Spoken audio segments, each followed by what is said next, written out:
and my face was turning blue. And you were loving him and he was loving you. And I was coming down with a heavy dose of flu. Oh, baby. Oh, baby. You left me standing in the rain. Oh, baby. You left me standing in the rain.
Classic Thomas Hardy on BBC2 shortly. Love and Obsession in Return of the Native. Sit tight this New Year's Day. At 5:55, be shaken, not stirred. My name is Bond, James Bond. And nothing ruffles your favourite secret agent. How reckless of me. I made you all wet. Yes, but my martini's still dry. It's not all happy families at 8 in EastEnders. Your father chose to leave. He nearly broke my heart and he nearly destroyed the lot of us. At 8:30, Gary needs to get his priorities right. Man's best friend should be his wife. I think you'll find that pride of place belongs to his dog. Welcome to Delhi. A new life and a new love in India. She's a girl. Do girls not like me? The Peacock Spring at 9, with top football action in Match of the Day at 10:45 and the Stones play out at 11:35. On New Year's Day. I'm on my way. Not in that cardigan, you know. Patricia Routledge takes on a new identity as Hetty Wainthropp. She's an extraordinary woman. Not exactly Miss Marple, but... Eureka! Excuse me, Mrs. Wainthropp, before the little grey cells settle into their stride. Hetty Wainthropp investigates. Follow that cab! New drama for BBC1, Wednesday night at 9:30. Heartfelt memories from some of those who appeared on the Morecambe and Wise show and lived to tell the tale in 15 minutes.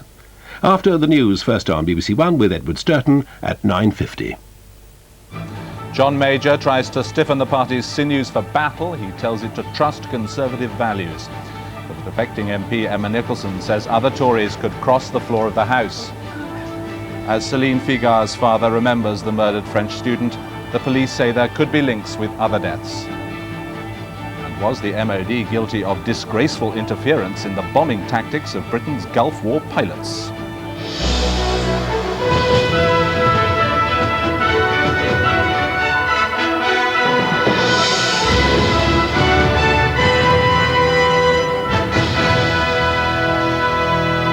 Good evening. The Prime Minister has used his New Year's message to present a glowing picture of what he called the solid achievements of his government.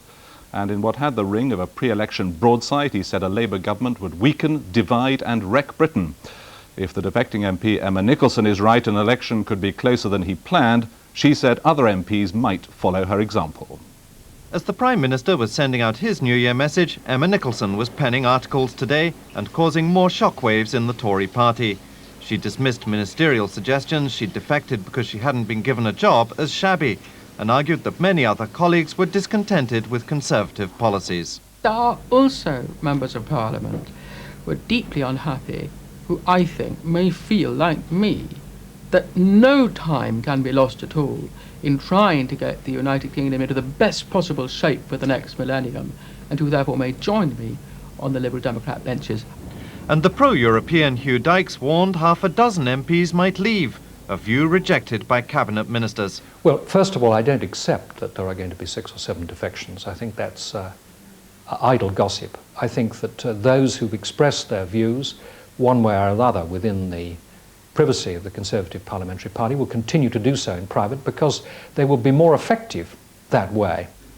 Mr Major, in his New Year message, urged his constituency chairman to keep their nerve, saying 1996 would be the year when proven success would win through, and stressing the government's commitment to improving public services.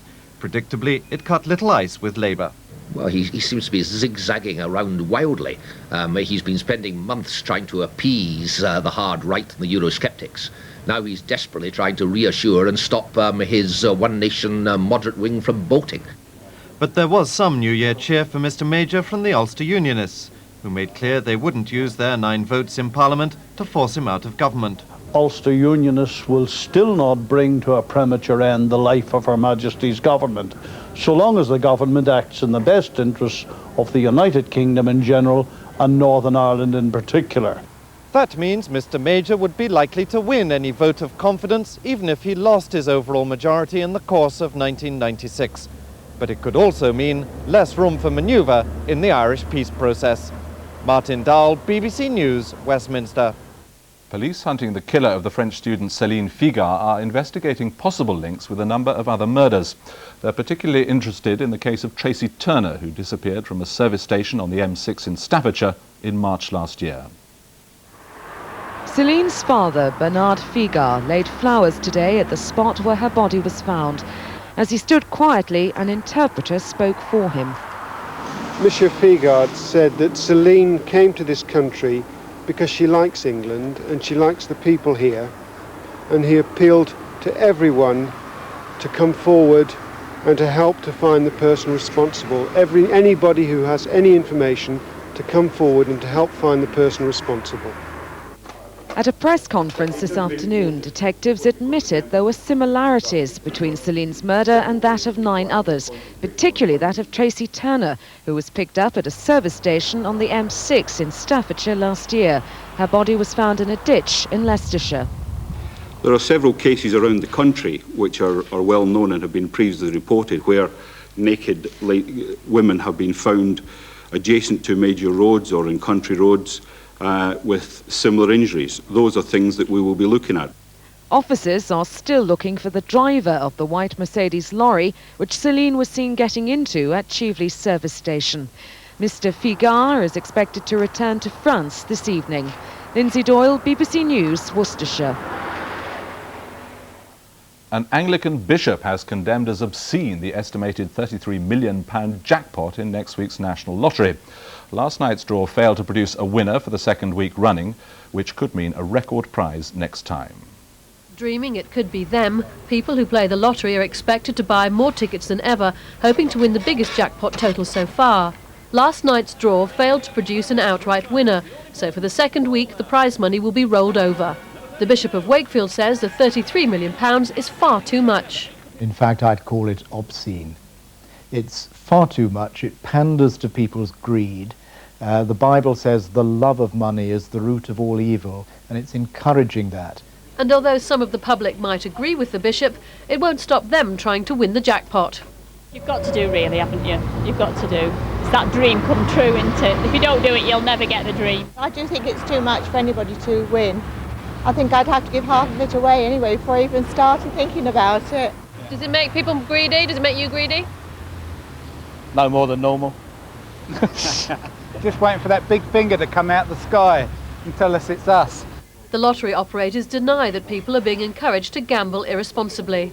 We've got 30 million people playing the lottery every week who are obviously having fun, who are supporting the lottery. The vast majority of those people are playing responsibly and spending well within their means. In answer to calls for the lottery to be capped, Camelot says there is a limit to the jackpot. It can only be rolled over for 3 weeks. Then the prize money is shared amongst the next tier of winners. Triona Holden, BBC News. Britain's Gulf War commander, Sir Peter de la Billière, has accused the Ministry of Defence of disgraceful interference during the conflict. In a BBC programme, Sir Peter says Tornado pilots were ordered to continue flying dangerous, low-level sorties against his advice. Labour has demanded an independent inquiry. At the start of the Gulf War, RAF Tornadoes had a tough role, carrying out low-level, high-risk attacks. On day 1, January the 17th, they dropped cluster bombs on Iraqi runways. They flew at 50 feet through sustained anti-aircraft fire. You feel completely naked. You imagine that all of these weapons are highlighting you to the enemy defences and that you are the only thing in the sky. Meanwhile, all this anti-aircraft fire is flashing up around you. Such raids were their priority. Accuracy demanded low-level sorties, but they were highly dangerous. Early on, Britain's senior commander wanted to change tactics because he was worried about the losses and didn't think low-level flying was necessary. The MOD didn't agree. It was going to impact on the whole of the RAF's strategy and put it into question. And as a result of that, there was a great reluctance in the MOD for it to change, and we weren't allowed to change it. The commanders on spot were forbidden to change it.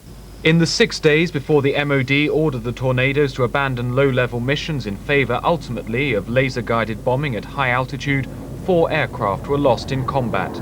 Although the RAF flew only a small percentage of all Allied raids in the first week of the war, they sustained around a quarter of the coalition's total losses. I think it was quite disgraceful interference by the Ministry of Defence in the tactics, not the policy, not the strategy of the war, the tactics of running that war. Officials at the MOD have declined to comment on this stinging criticism until they've seen the BBC documentary. Peter Hunt, BBC News. And the first programme in the 4-part series The Gulf War will be shown next Sunday on BBC1 at 9:05. President Yeltsin has promised that his economic reforms will lead to higher living standards in 1996. In his New Year message, Mr. Yeltsin asked the Russian people to be patient. He returned to work on Friday after spending 2 months recovering from his latest heart attack. President Yeltsin returned to the Kremlin just in time to celebrate the new year. After recuperating from his recent heart attack, he's looking fit and cheerful. But his enemies, like the extreme nationalist leader Vladimir Zhirinovsky, are keeping the president in their sights. Both the nationalists and the communists did well in the recent parliamentary elections, and they say they won't stop until they've captured the biggest prize of all, the presidency.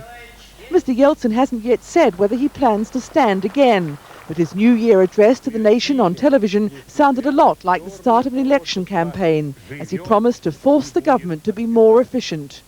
The government must start paying off its wage and pension arrears in early January. Those in the government who can't fulfill this must resign and not wait for the president to tell them to go. Mr.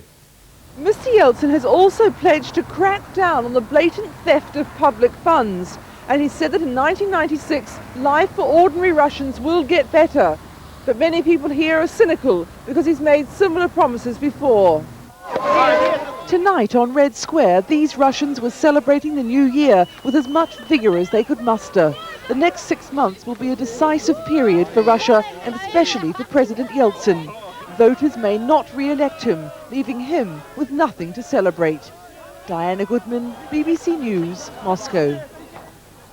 Spanish fishermen have been warned they'll be prosecuted if they fish illegally